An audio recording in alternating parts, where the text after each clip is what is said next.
Welcome to part 2. If you didn't do this last video, I'll leave a link in the description and on the screen right now so that you can go and watch that. But let's start with the head, right? And first, when we made the neck, you just want to make the first thing you see, you want to make a spike. And what's really cool about Salamence is that you can make um just the spikes. But seriously, the spikes are pretty cool. You can kind of do them however you want. I wanted to go a little skinnier, but you still want them to be nice and sharp, precise. And so far made the first spike, and now I'm gonna be making the top right spike that connects to this one that we just made, right?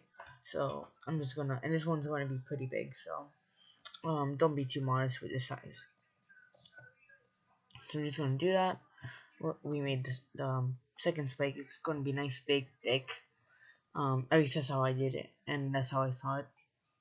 And then we're gonna make another spike that's gonna go down from the first one in the middle and then connect to his upper jawline. So you see what I mean by that. And what I mean by upper jawline is like the the top part of his mouth, and you'll see what I mean. Basically, these three spikes are finished. I'm just putting some finishing details on it, and then we could keep moving on into the face. So basically, he's gonna have two strips on top of his head, like right on top. And so just make a nice curved line, and it's gonna come back around itself. So sort of like a hot dog shape, I guess you could think of it. And it's gonna start going thinner and thinner as you get to the center of his face. So you go, and then you put another one just overlapping, or not overlapping, but behind that one. As you can see, once I move my hand, just move my hand, and there we go. It's basically another one connecting to the first hot dog shape. And then we're gonna be making his second horn or spike thingy. Again, I don't really know how to adjust them, but so far it's going good. And now we're gonna keep going down from that second hot dog shape, and we're gonna go straight across, and we're gonna connect this line to that bottom spike that we made earlier. And as you see, it all connects, and that's you see what I mean by upper jawline. So let's start making the mouth. So you want to make a nice open mouth curve, sort of like almost a 90-degree angle, and kind of like a curved spike thing of it. Everything's with spikes with Salamence today. So making a nice curved pointed jaw. I'm gonna add some teeth, and you want to put these bottom teeth sort of directing to the top left, and then that way you can make the tongue and the curved line that connects the top to the bottom, and then you can make teeth that like the top teeth so that they curve to the bottom right. So it's like it kind of looks like he just opened them, and it makes it look a lot better and symmetrical. And you just put another spike right where his mouth is, which is like behind him. And then let's make his eye. His eye is pretty easy. Just make that like sort of triangle shape that and instead of filling it in, just make the outline, just make the circle of his pupil, and then don't fill it in. So far it's pretty good, and this is my favorite part: the wings. His wings are gigantic. That's what I really love about him. Honestly, it's just how big and ridiculous his wings are. So really, honestly, there's no tips here. Just go big, go.